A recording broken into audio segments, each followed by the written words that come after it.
The Lord be with you. And with your spirit. A reading from the Holy Gospel according to Luke. Glory to you, O Lord. Chapter 24, verses 13 through 35. That very day, the first day of the week, 2 of Jesus' disciples were going to a village 7 miles from Jerusalem called Emmaus. And they were conversing about all the things that had occurred. And it happened that while they were conversing and debating, Jesus himself drew near and walked with them, but their eyes were prevented from recognizing him. He asked them, "What are you discussing as you walk along?" They stopped, looking downcast, and one of them, named Cleopas, said to him in reply, "Are you the only visitor to Jerusalem who does not know of the things that have taken place there in these days?" And he replied to them, "What sorts of things?" They said to him, "The things that happened to Jesus the Nazarene, who was a prophet, mighty in deed and in word before God and all the people, how our chief priests and rulers both handed him over to a sentence of death and crucified him. But we had hoped that he would be the one to redeem Israel. And besides all this, it is now the 3rd day since this took place. Some women from our group, however, have astounded us. They were at the tomb early in the morning, and they did not find his body. They came back and reported that they had indeed seen a vision of angels who announced that he was alive. Then some of those with us went to the tomb and found things just as the women had described, but him they did not see. And he said to them, 'Oh, how foolish you are!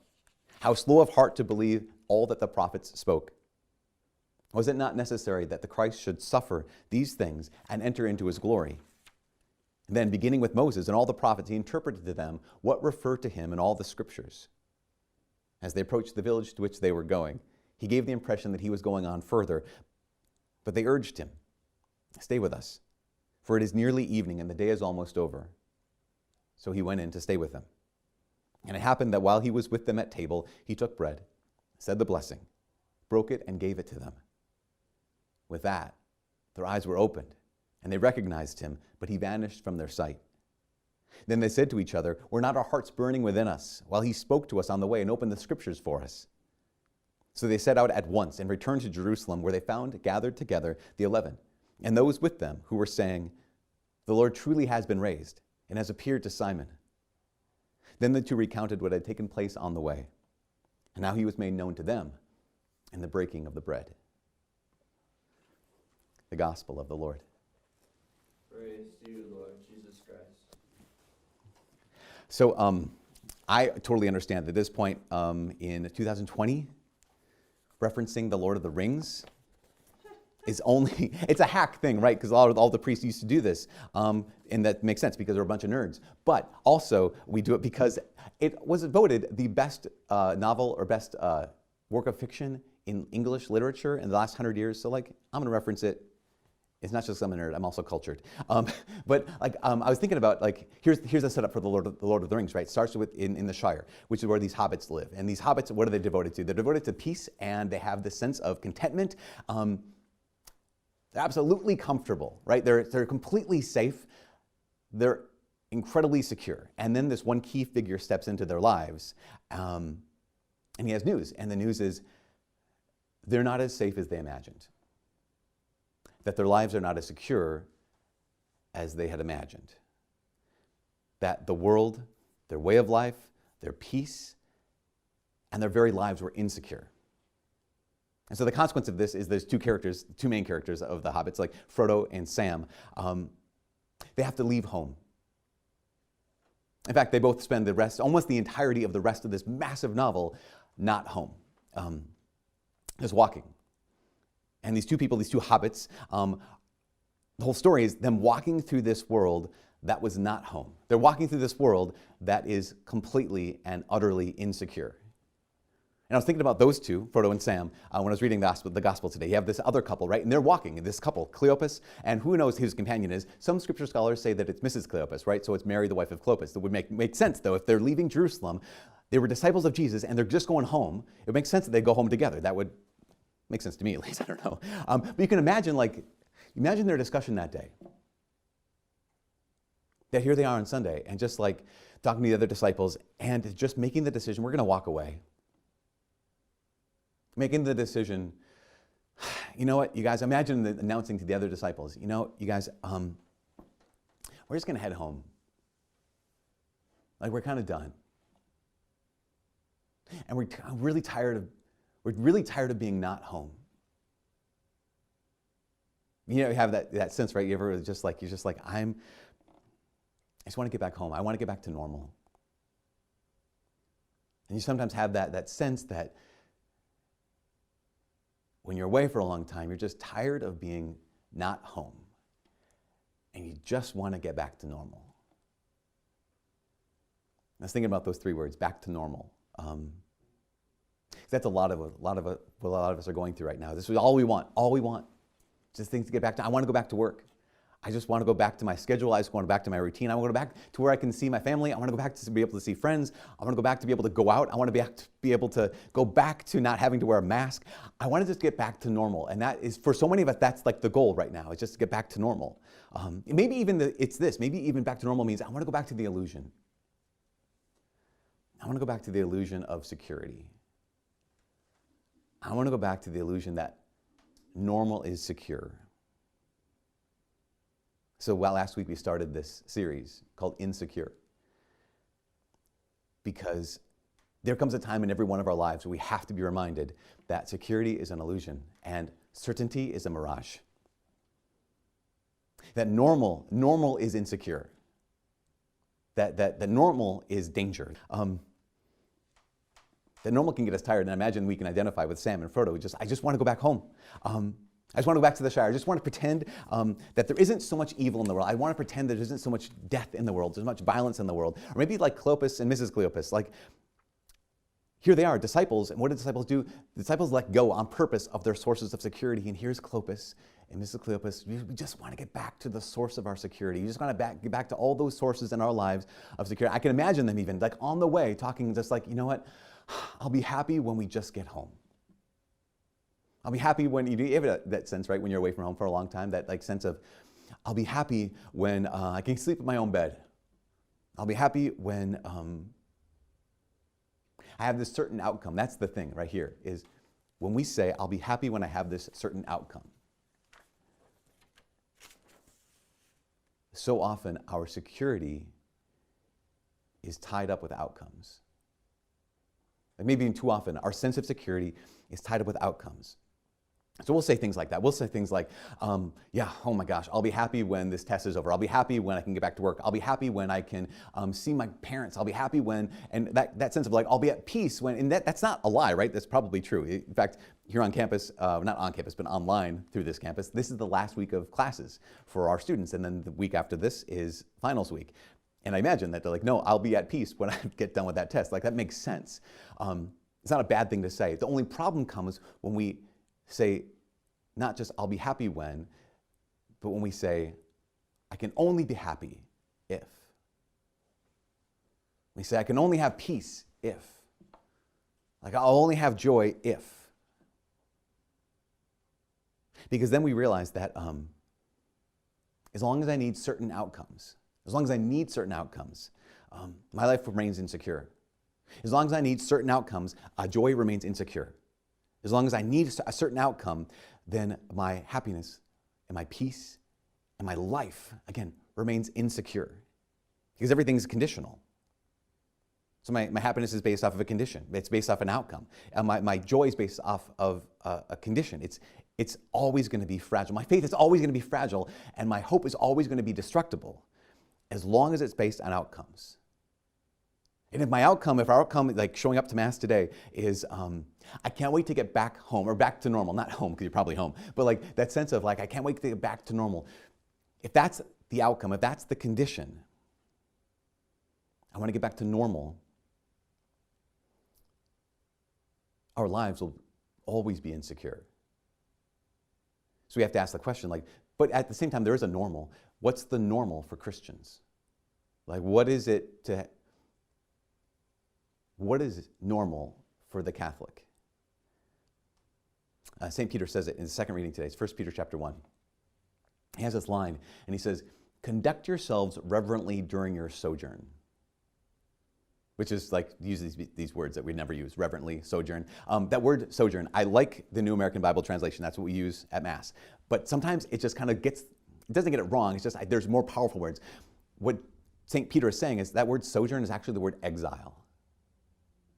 It says, conduct yourselves reverently during your time of exile. In fact, the word exile comes from a Greek word. I'm not going to be able to say it right. Parokia. There it is. Nailed it. First try. So the word parokia. Oikios means home or house or home. And par is like basically not home.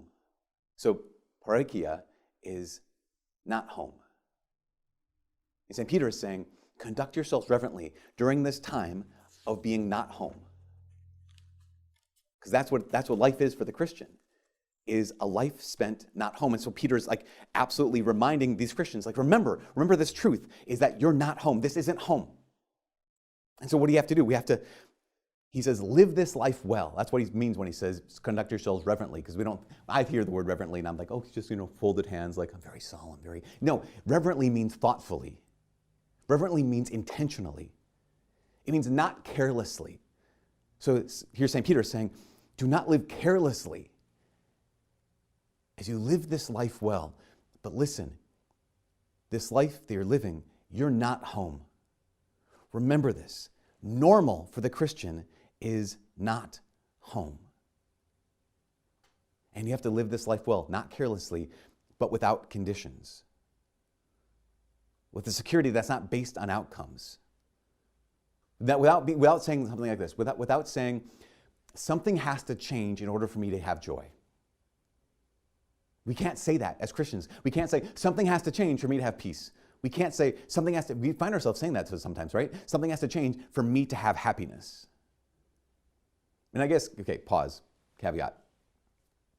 We can say that. We can say that as long as we add two words. We can say, something has to change in order for me to have joy. We can say, something has to change for me to have happiness. But we have to add two words, and those two words are in me. So we can say, something has to change in me for me to have joy. Something has to change in me for me to have peace. Because we realize that we can be clinging to things that steal our peace. We can hold on to stuff that actually strips us of joy, makes it impossible for us to be close to God. So there are some things that might have to change in me to have joy, to have peace. And that's why St. Peter is saying, live thoughtfully, live intentionally, do not live carelessly, because you are not home. But that doesn't mean you have to be insecure. You can actually still live powerfully. And this is the crazy thing. Just because we are not home does not mean we have to live in this way that's insecure. We can still live powerfully as long as we have one thing. If we have this one thing, then we actually get to walk through this world where we're not home, this world that actually is insecure, but we can absolutely walk securely. And it's the one thing that Cleopas and Mrs. Cleopas don't have. They're walking away because they don't have this thing. They're not home and they're trying to get home, but they're walking weakly. And they're walking away and they're walking alone because they don't have this one thing. And even talk about it. So Jesus shows up, and right, we recount the story. So Jesus shows up and he's walking with them. And what are you talking about on the way? And they say, are you the only one who doesn't know about these things? What things? Jesus of Nazareth, a prophet mighty in deed and word before God and all the people. How our chief priests and elders handed him over to be crucified. And then they say these words that reveal the condition of their hearts. And they say, but we had hoped. But we had hoped. It's past tense. And we don't hope anymore.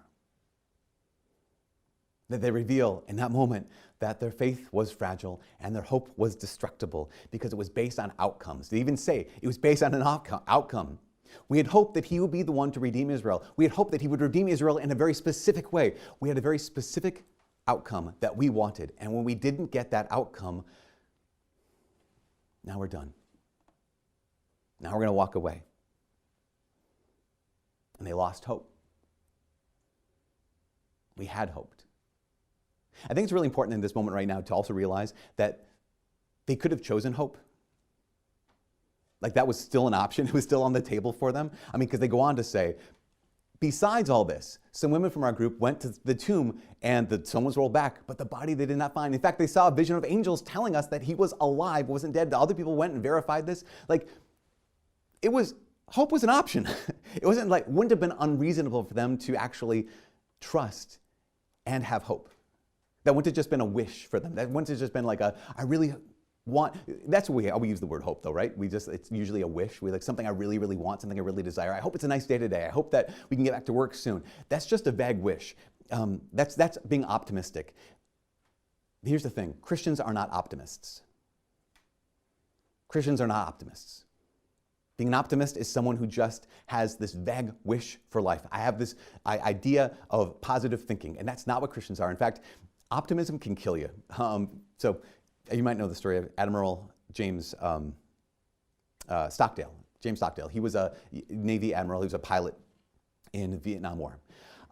He had flown over 200 fighter missions before his plane was shot down in Vietnam, and he was taken prisoner. And he was a prisoner of war, one of the longest people who lived in a prisoner of war camp in Vietnam, or actually U.S. military history during wartime. He was in the Hanoi Hilton, which is just a devastatingly torturous prison camp for almost 8 years. Like when he was brought to the prison camp, his body was already broken, fractured from his plane crash. And then they saw him, he was a high-ranking officer, obviously, right? So he was the target of so many of his captors' tortures. He was in solitary confinement for over 4 years, tortured almost daily. And he survived, and so did so many men with him. But so many men didn't survive. And there was this very famous interview with Admiral Stockdale after he got back to the United States and was in the last maybe 10, 15 years, where someone asked him, like, you survived, and so many survived, but so many didn't survive. And he was asked the question, what was the difference? Like, who didn't survive? And Admiral Stockdale looked at the guy and said, that's easy, the optimists. And the interviewer was kind of puzzled by that. Like, wait a second, you think that people who had positive thinking would survive anything? And he said, no. The optimists, they're the first ones to die because we got captured and they thought, okay, we'll be home by Christmas. We're positive thinking, we'll be home by Christmas. And then Christmas would come and Christmas would go and they'd still be there. Okay, we'll be home by Easter. And then Easter would come and Easter would go and they'd still be there. Okay, we'll be home by next fall. Okay, and fall would come, fall would go. Thanksgiving. And then another Christmas would roll around and he said, and these men would die of a broken heart. Because optimism is not hope. Hope is not based on outcomes. Hope is not positivity, and it's not based on positivity. Hope is based on a person. That's why St. Peter says in this 1 Peter, he says, you have faith and hope, not in outcomes. He says, you have faith and hope in God now. Peter, again, in the first reading, a lot of Peter this weekend. Peter, in the first reading, he's quoting David, and David says these words. He says, the Lord ever will be at my right hand, that he's with me, and therefore I shall dwell in hope. Again, our hope is based not on positivity, it's based on a person. In fact, my definition for hope that I always like to share with people is hope is trust in another extended into the future. Hope is when you know a person is trustworthy, and you know they're going to be trustworthy. For the Christian, for us, for all of us praying this morning, those who are called to have hope, who are walking through a world of insecurity, who are not home, you have hope. Because your hope is trust in Jesus extended into the future. Like David, I know he walks with me, and so I dwell with hope. And again, hope is not a wish that things will change, but it's trust in the one who will never change. Hope is trust in that one extended into the future. And that's one of the reasons why I love, and the next thing Jesus does is he then opens up the scriptures to Cleopas and Mrs. Cleopas, right? And he shows them everything in the Bible that was about him. Probably did that for so many reasons. But one of the reasons I think he did it for is because he's basically saying, remember where he was. Because when you remember where he was, it reveals where he is. And looking back in the scriptures, like, remember what he's done. Because when you remember what he's done, it reveals what he's doing. He says, remember who he is. Because when you remember who he is, it reveals who he is now. What he's saying is, remember what I've done? I've been faithful, so you don't walk alone. Remember where I was? Well, here I am now, and you don't walk alone. Remember who I was? Well, I am with you now, and you do not walk alone. You're not home, but you're not alone. And this is one of the reasons why those who hope are those who walk. That this is the reason why those who hope are the ones who act. Those who hope is a virtue that moves. Hope is a virtue that acts. Hope is a virtue that guides. Hope is not a wish is like, I'll sit back and wait. Optimism is I'll sit back and hopefully things get better. But true hope is the virtue that guides your feet. Because hope states acting matters. Moving matters. That how you live matters. And it matters no matter the outcome. Why? Because hope is trust in Jesus extended into the future. I remember what he's done. I know what he's doing. I remember who he was. I know who he is. And you're not alone. In this world of insecurity, when you're not home, you do not walk alone. Even when all seems lost, hope is not lost. Going back to Frodo and Sam, there's a scene in the book and in the movie where it's just this devastating scene where, Frodo is he's the ring bearer. He's been given this task, and here's Sam, who's the helper of the ring bearer, right? Coming as kind of a Simon of Cyrene to Frodo's Jesus carrying the cross,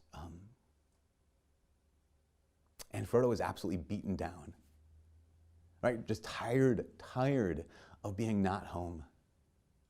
And he looks at Sam and he says this. This is the quote from the movie, from the book. He says, "I can't do this, Sam." And Sam looks at him and he's the source of encouragement. And he says, "I know." He doesn't argue and say, no, it's fine. He says, "No, I know it. It's all wrong." He says, "We shouldn't even be here." And you might feel like that. Maybe not just in this moment, but in those great moments of grief in your life. Those great moments where you're just like, I want to go back to normal. I want to go back to before they got sick. I want to go back to before I lost them. I want to go back to before they walked away. I want to go back to normal. You just hear that Sam saying, "I know, we shouldn't even be here."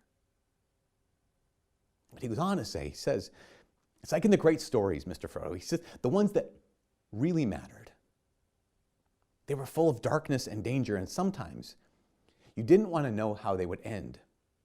Because how could the end be happy?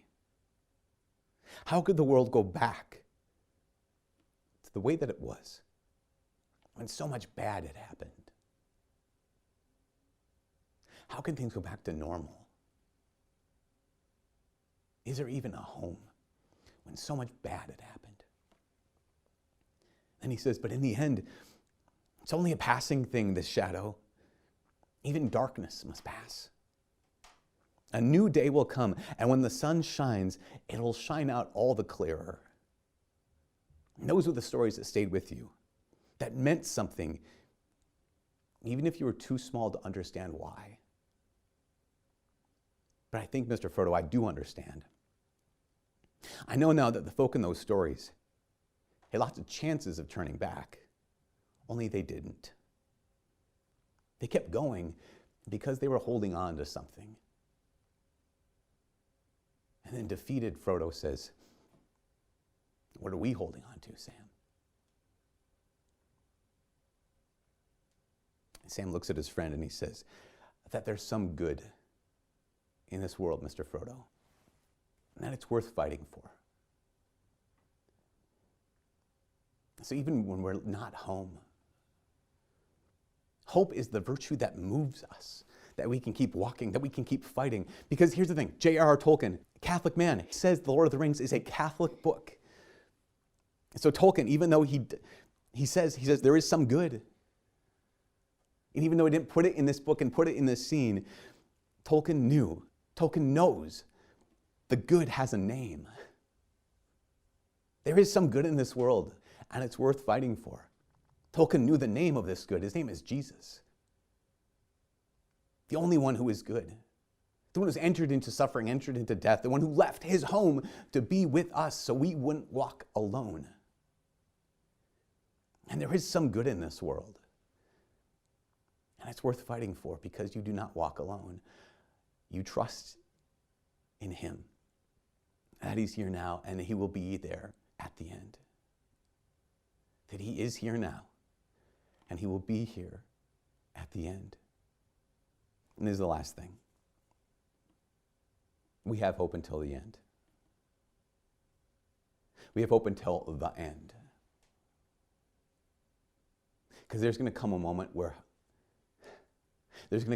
in every one of our lives when hope is no longer an option and hope is no longer necessary. That moment will come for every one of us, when we will no longer have hope. Because in that moment, seeing him face to face, in that moment, and for all eternity, we won't have hope because we'll have him. We won't have hope because he'll have us. And after all this insecurity, after all this not home, after all this walking and living and moving, there will come the time when hope is gone and all that's left is him. And then we can rest, because then we will be secure.